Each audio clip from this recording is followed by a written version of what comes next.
The boxes were gone. All of them. My entire life. Packed away and replaced with mint green walls, a white crib, and a rocking chair where my desk used to be. I stood in the doorway, my backpack sliding off my shoulder and hitting the floor with a dull thud. "Do you like it?" Marisol's voice came from behind me, dripping with false sweetness. "We finished it yesterday.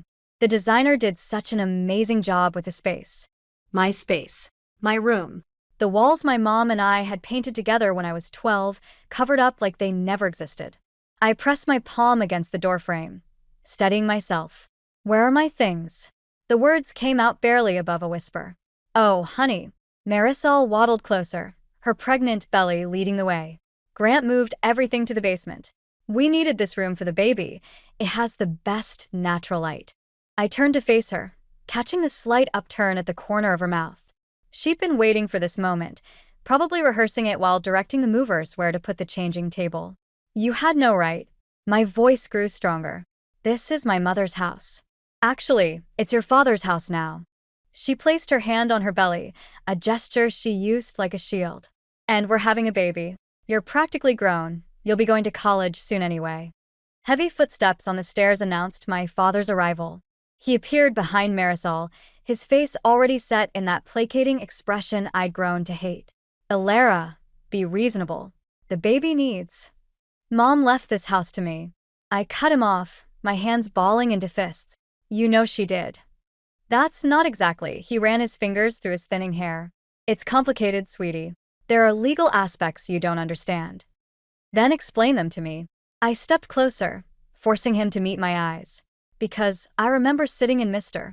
Patterson's office after the funeral. I remember him reading the will. Marisol's hand found my father's arm. "Grant, maybe we should all sit down and discuss this calmly. The stress isn't good for the baby." "Right." I laughed, the sound sharp and foreign in my throat. "Because that's all that matters now." I pushed past them, taking the stairs two at a time. The basement door was locked, another new development. My father called after me, but I was already moving, grabbing my keys from the hook by the front door.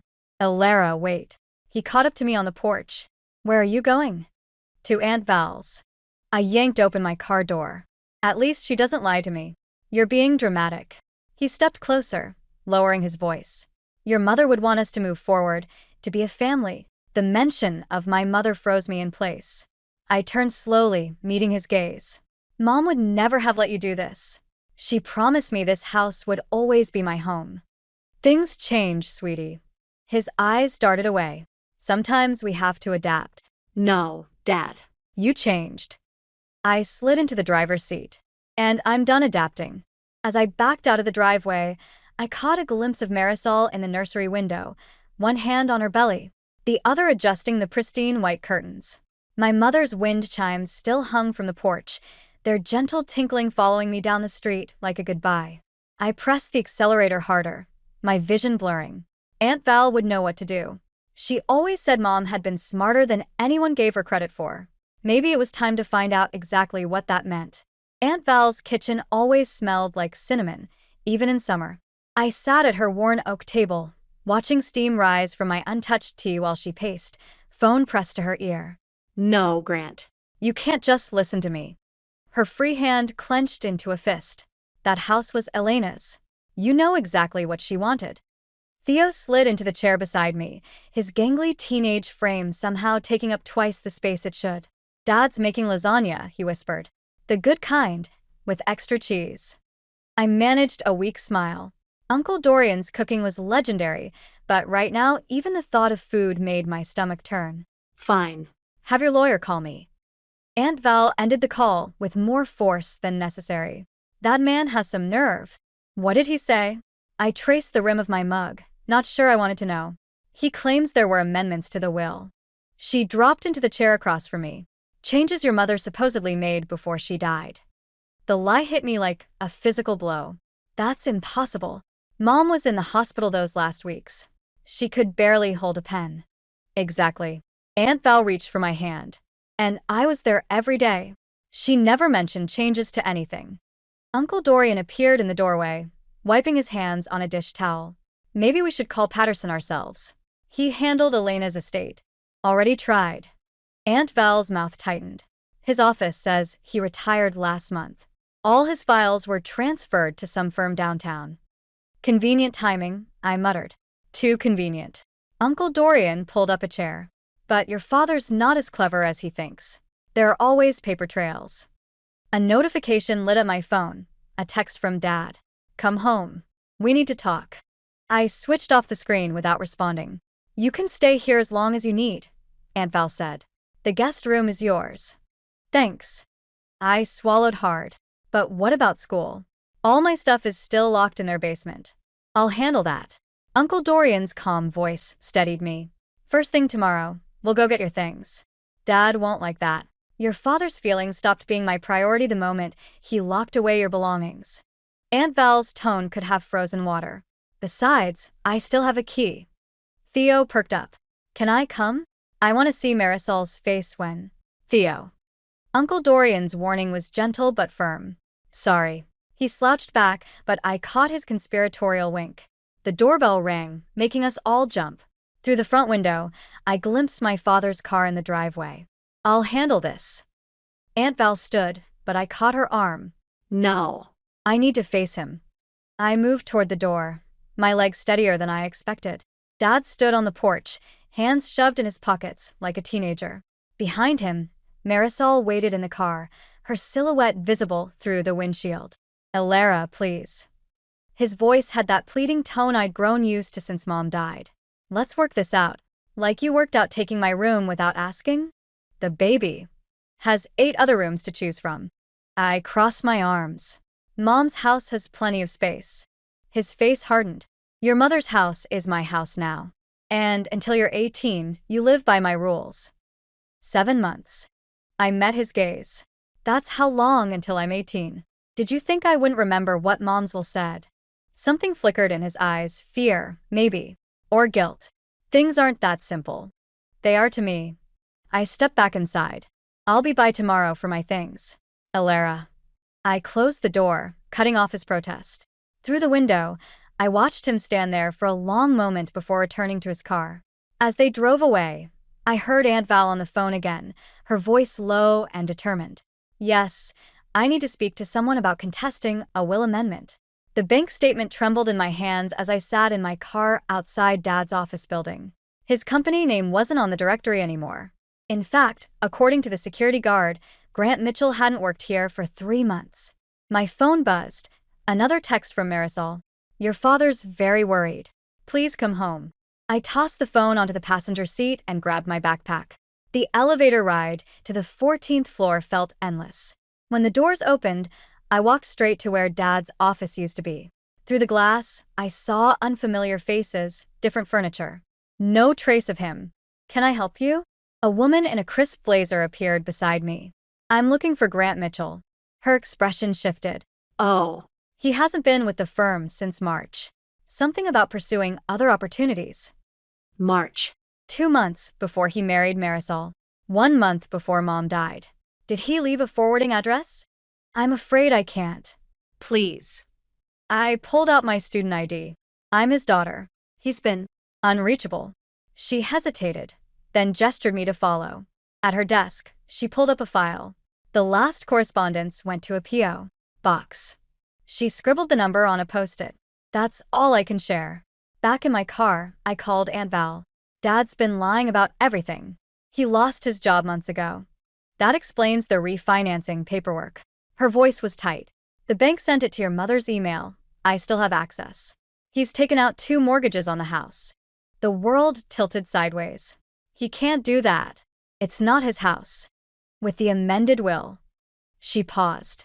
Elara, there's something else. I found out Marisol's previous marriage ended because she bankrupted her ex-husband.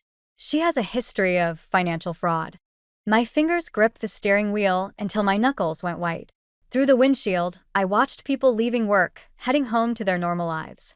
What do they want with Mom's house? I don't know, honey, but whatever it is. A tap on my window made me jump. Dad stood there, his face a mask of concern that didn't reach his eyes. I hadn't noticed his car pull up. I have to go. I hung up as he opened my door. What are you doing here? His voice was careful, controlled. Looking for you.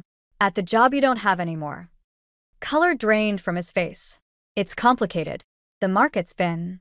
Stop lying. I stepped out of the car, forcing him to back up. Does Marisol know? Or is she just another person you're deceiving? You don't understand what's at stake. He grabbed my arm as I turned to leave. Everything I've done for our family. Our family died with Mom. I yanked free. Now you're just trying to steal what's left of her. The house is an investment. Once the market turns, it's not yours to invest. My voice cracked. Mom left it to me because she knew. She knew you'd do something like this. His expression hardened. You're 17. You can't possibly manage. I'm better at managing than you. I pulled the bank statement from my pocket. At least I still have a job.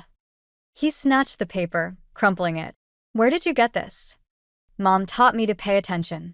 I backed toward my car. She also taught me to keep records. Of everything. Fear flickered across his face, the same look I'd seen when I mentioned the will. Alara, wait. But I was already driving away, his desperate calls fading behind me. At the next red light, I pulled out my phone and opened the job listing I'd bookmarked earlier. The local bookstore was hiring, and I needed to start saving. 7 months wasn't long to prepare for war. Real estate listings? Maya, my new coworker at Cornerstone Books, peered over my shoulder at the computer screen. Looking to move? More like looking to stay. I minimized the window showing Mom's house, now listed as a charming investment opportunity. My hands shook as I sorted through the morning's shipment of novels. Careful with those. Maya steadied a teetering stack. You seem off today. Before I could answer, the bell above the door chimed. Marisol waddled in, her pregnancy making her movements awkward. Our eyes met across the store, and I froze. I'll handle it, Maya whispered, moving toward the front. But Marisol ignored her, heading straight for me. Your father's worried sick. She placed both hands on her belly, her signature move. He's trying to reach you. I continued shelving books. I'm working. This little rebellion needs to stop. Her voice dropped lower. We're trying to do what's best for everyone by selling Mom's house. I turned to face her. I saw the listing. Something flickered across her face. Surprise, then calculation. The market's perfect right now. We could all benefit. There is no we.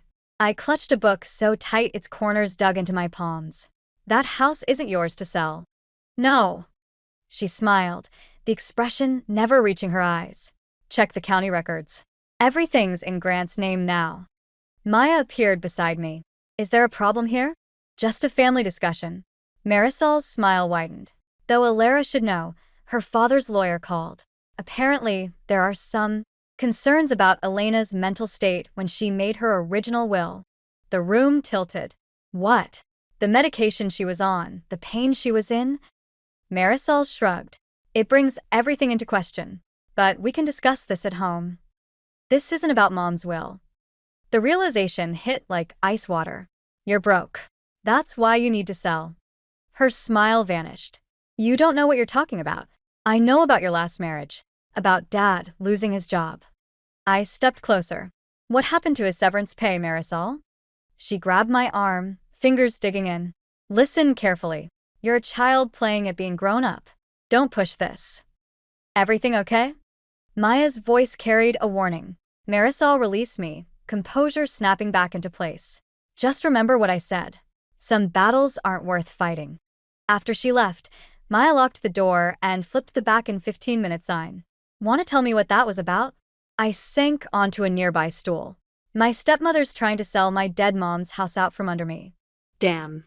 She sat beside me. That's some Cinderella-level stuff. Yeah, except this evil stepmother knows real estate law. I pulled out my phone, showing her the listing. They've already scheduled an open house. Wait, Maya zoomed in on the photos. I know this house. My mom's a property lawyer. She handled a case there years ago. Something about the original deed. My heart skipped. What kind of case? Let me call her. Maya was already dialing. She keeps records of everything. I watched her walk away, hope warring with dread in my chest. Through the store window, I could see Marisol in her car, talking intensely on her phone. She caught me watching and held my gaze as she spoke, her free hand resting on her belly. A threat or a warning. Either way, the message was clear. She wasn't backing down. But neither was I. Maya returned, her expression bright with discovery. You're going to want to hear this. Mom found something interesting about your house's original ownership. For the first time in weeks, I felt the balance of power shift. Maybe Mom had left me more than just a house. She'd left me a way to fight back. Maya's mother spread the documents across her home office desk. Your mother was clever, Elara. The house isn't just in her name, it's in a trust. One that becomes active on your 18th birthday. I traced the legal language with my finger. What does that mean? It means your father can't sell without the trustee's approval. She tapped another document. And guess who your mother named as trustee? Aunt Val. The pieces clicked into place. That's why Dad's rushing to sell now. My phone buzzed. Another message from Dad. We have an offer on the house. Good one. Let's talk.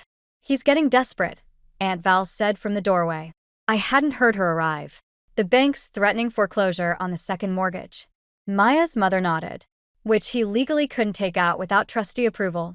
The bank will void it once they see these documents. My phone lit up again. This time, a text from an unknown number. Open house tomorrow. Don't make a scene. They're showing the house tomorrow. I stood, my chair scraping against hardwood. We have to stop them. We will. Aunt Val's voice hardened. But legally, one wrong move and… The office door burst open. Theo stumbled in, breathless. They're at the house. Right now. With people. I was moving before anyone could stop me. Through the window, I saw Uncle Dorian's car pulling up. I need a ride. Elara, wait. Aunt Val called after me, but I was already running down the stairs. Uncle Dorian didn't ask questions, just drove. As we rounded the corner onto my street, I saw the cluster of cars. Real estate agent signs. Prospective buyers walking up our front path. Through the living room window, I caught glimpses of Marisol, playing perfect hostess. Dad stood beside her, gesturing at Mom's built-in bookshelves, the ones we'd spent a summer restoring together. You don't have to do this now, Uncle Dorian said quietly. Yes, I do. I got out before he could stop me. Inside, the house smelled wrong. Artificial flowers and air freshener covering Mom's familiar cinnamon and book scent. Marisol's voice carried from the kitchen. The previous owner never updated anything, but we have plans to modernize. The previous owner was my mother. I stepped into view. The potential buyers, a young couple, startled at my tone. And she loved this house exactly as it is. Elara. Dad's warning came through clenched teeth. This isn't the time. Actually, it's the perfect time. I pulled out my phone, bringing up the trust documents Maya's mother had photographed.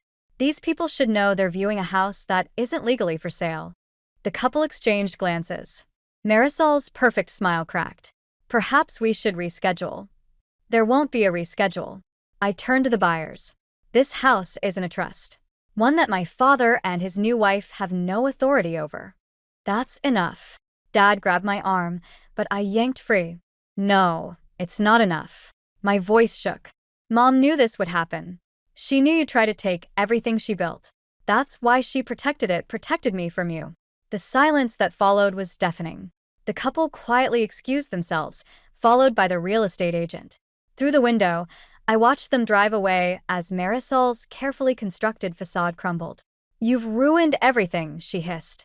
No. I met her gaze steadily. I'm just getting started. Dad stepped between us, his face ashen. We can fix this. The only thing that needs fixing, I said, heading for the door, is the locks. And that happens on my birthday. Behind me, Marisol started to cry, real tears this time. But I didn't look back. Some things, once broken, couldn't be fixed. And some shouldn't be. The locksmith's van pulled up exactly at noon on my 18th birthday. Dad and Marisol stood on the porch, watching as Aunt Val handed him the paperwork. Proof of the trust, the eviction notice. Everything legal and binding. You can't do this. Marisol's voice cracked, her hand protectively over her belly. I'm 8 months pregnant. You have 30 days. I kept my voice steady, just like we'd practiced. The law is clear. Dad stepped forward, his face haggard. Elara, please. We can work something out. Share the house, maybe. Like you shared mom's memory? The words tasted bitter. Or her bedroom. Or my college fund. His flinch told me I'd hit home. Behind him, the locksmith began working on the front door. We made mistakes. Dad's voice dropped lower. But this is still your home too. Your brother or sister. We'll have 2 parents. I cut him off. I only have mom's memory. And this house. Marisol suddenly doubled over, gasping. Dad rushed to support her, panic flashing across his face. The baby is fine. She straightened slowly, eyes locked on mine. Just stress, which isn't good for either of us, Alara. The manipulation was obvious, but something in her expression made me hesitate. Then I saw the nursery curtains through the window, the ones that used to be in my room, and my resolve hardened. Your lawyer has the paperwork. I nodded to the manila envelope on the porch swing. 30 days. You'll regret this. Marisol's mask slipped, revealing something ugly beneath. When you're alone in this big house, surrounded by ghosts. Better ghosts than liars. The locksmith stood, keys in hand. All done. New deadbolts installed. I took the keys, their weight familiar, yet strange. Behind me, Aunt Val stepped closer, her presence steady and grounding.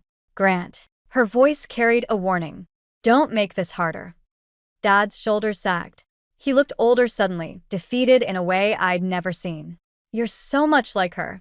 Your mother never backed down either. Good. I moved past them to unlock my front door, my door now. Then she'd be proud. She'd be heartbroken. His words stopped me cold. Seeing her family torn apart like this. I turned slowly. You tore this family apart the day you let Marisol empty my room. The day you tried to sell mom's house. The day you... A sharp cry cut through the air. This time when Marisol doubled over, it wasn't an act. Water pooled at her feet, spreading across the porch boards. The baby's coming. Dad's voice rose in panic. It's too early. Aunt Val was already on her phone, calling 911. I stood frozen, keys digging into my palm, as Marisol's face contorted in pain. She reached out blindly, and to my horror, her hand caught my arm. Please, she whispered, all pretense gone. Don't make us leave. Not now. The ambulance siren wailed in the distance. I looked at my father, supporting his wife, then at the house, my house, with its new locks and old memories. Mom would know what to do. Mom would know how to be strong without being cruel. But Mom wasn't here. And as Marisol's grip tightened with another contraction, I realized this victory felt nothing like I'd imagined. The ambulance rounded the corner, its lights painting everything in harsh red flashes. I had what I wanted, the house, the justice, the revenge. So, why did it feel like I was the one who'd lost something? Alara? Aunt Val's voice was gentle. What do you want to do? I looked down at the keys in my hand, suddenly unsure of everything. The hospital waiting room buzzed with fluorescent lights and tension. I sat between Aunt Val and Uncle Dorian, the house keys still clutched in my hand, while Dad paced near the delivery room doors. You don't have to stay, Aunt Val whispered. But I did. Something about leaving now felt like crossing a line I couldn't uncross. A nurse emerged, heading straight for Dad. Mr. Mitchell? Your wife's asking for you. And she glanced at me. She's asking for Alara too. Dad turned, surprise and hope warring on his face. I stood slowly, my legs unsteady. You don't owe them anything, Aunt Val reminded me. I know. I followed Dad through the doors anyway. Marisol lay in the delivery room, her carefully maintained facade stripped away by pain and fear. When she saw me, tears spilled down her cheeks. I'm sorry, she gasped between contractions. About everything. I was so scared of being nothing, of having nothing. Don't. I moved closer, not sure if I was stopping her apology or my own response to it. Just focus on the baby. She grabbed my hand suddenly, squeezing hard enough to hurt. Your mother's music box, the one from the mantle. I put it in storage. In the basement. I couldn't sell it. The admission hit harder than any of her previous manipulations. Dad stepped forward, his face ashen. Marisol, what are you talking about? The antiques dealer. She wouldn't meet his eyes. I told you Elena's things were worthless, but I sold them to pay off my debts. before the wedding. The room tilted. Mom's things, her collection of vintage books, her grandmother's china, her jewelry, all gone. Get out. Dad's voice shook. Ilara, please. But Marisol's grip tightened as another contraction hit. No. Please stay. I need to make this right. The monitor's beeping increased. A nurse rushed in, checking readings. Blood pressure's too high. We need to get this baby out now. Everything accelerated after that. Doctors appeared, voices overlapped, and Marisol's grip on my hand became desperate. The music box, she gasped. Behind the water heater. The key. In the liner. Stop talking, the doctor ordered. Push now. I tried to step back, but Marisol wouldn't let go. Your mother. She came to me. In the hospital. Before she died. Dad made a strangled sound. The monitor's beeping grew more urgent. She made me promise. Marisol's words came between labored breaths. Promise to look after you. I failed. I failed everyone. The baby's first cry pierced the chaos. Marisol's grip finally loosened as they placed the tiny, red-faced boy on her chest. Your brother, she whispered. I looked at this small, innocent thing, born into our web of lies and betrayal. He had Mom's nose, the same one Dad and I shared. His name, Marisol said softly, should be Elena's father's name, like she wanted for her own son. Dad sank into a chair, covering his face. I stood between them, my father, my stepmother, my brother, feeling the weight of Mom's music box key in my pocket. The one I'd found years ago, hidden in my jewelry box with a note. For when you need to remember. The baby squirmed, his tiny hand wrapping around my finger. In that moment, I understood what Mom had known all along. Some things were worth more than houses or revenge. James, I said quietly. Grandpa's name was James. Marisol nodded, tears flowing freely now. James Elena Mitchell. Outside, the sun broke through clouds, casting long shadows through the hospital windows. Like Mom's wind chimes, dancing in the light. Mom's music box sat on my desk, its familiar melody filling my new dorm room. The key had led me to more than just the box. Tucked inside was a letter, written in her final days. My dearest Ilara, it began. By now you'll understand why I left the house to you, but perhaps not why I asked Marisol to watch over you. Sometimes the people who hurt us most are the ones fighting their own battles. Your father's greatest fear was ending up like his own father, alone and bitter. Instead, he became exactly that by trying to avoid it. A knock at the door interrupted my reading. James squirmed in Dad's arms as they entered, his 7-month-old face lighting up when he saw me. Someone wanted to see his sister's new place. Dad handed him over, hovering uncertainly by the door. The house feels different without you. That's because I finally cleared out the basement. I bounced James gently. Found some interesting things in storage. His eyes fell on Mom's music box, recognition and shame crossing his face. Marisol told me everything. About selling Elena's things, about the debts. I know. I set James down on my bed, surrounded by pillows. But she also told me where to find the dealers. I've tracked down most of Mom's collection. You shouldn't have to fix our mistakes. No. I met his gaze. But Mom would have wanted me to try. James grabbed the letter from my desk, crumpling it with tiny fists. As I rescued it, Dad caught a glimpse of Mom's handwriting. She knew, didn't she? His voice cracked. About everything. Even before. She knew you were scared. I smoothed the letter. She wrote that fear makes people build walls when they should be building bridges. The silence stretched between us, filled only by James's happy babbling. Finally, Dad spoke. The rental income from the house, it's yours. For college. I know, but I'd rather use it to buy back Mom's things. I picked up James as he started fussing. Some legacies are worth more than money. You sound just like her. He smiled sadly. The apartment Marisol and I found, it has an extra room. If you ever want to visit. James misses you. Just James. His eyes welled up. No. Not just James. I handed him back his son, who immediately grabbed his nose. I have a study group tonight, but maybe this weekend I could come see the apartment. We'd like that. He turned to leave, then stopped. Elena would be proud of you, Ilara. Not for keeping the house, but for knowing when to open its doors. After they left, I returned to Mom's letter, reading the final lines I'd memorized weeks ago. The house is yours, my darling, but don't let it become a fortress. Let it be what it was always meant to be, a bridge between past and future, between hurt and healing.